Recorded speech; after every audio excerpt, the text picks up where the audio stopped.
as a traffic company, released a product at actually just before last year's show, which is called Signal Analytics, which helps authorities actually understand and monitor performance of their signal infrastructure without any built infrastructure. And this was used to great effect by a couple of authorities as part of the Traffic Signals Maintenance Fund that was released a couple of years ago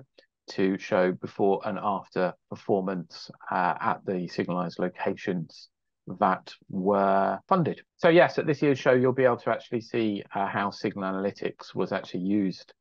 positively to measure performance of signals as part of the Traffic Signal Maintenance Fund and prove the benefits of the funding that was given with before and after results, both in the positive and in the negative. So I would ask anybody who is interested actually come to the stand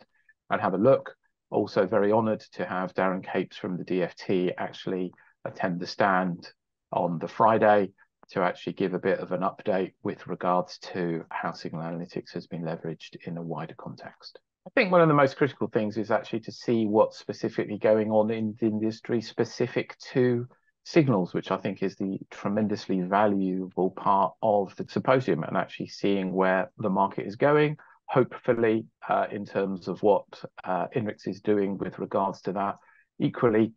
forwards that, we very much realise that this is a new product to market and obviously needs to be understood by the market, and it takes a certain amount of time for new ways of doing things to be understood, but hopefully we can provide the confidence and the assurity in terms of that which we have done before and move the entire industry along.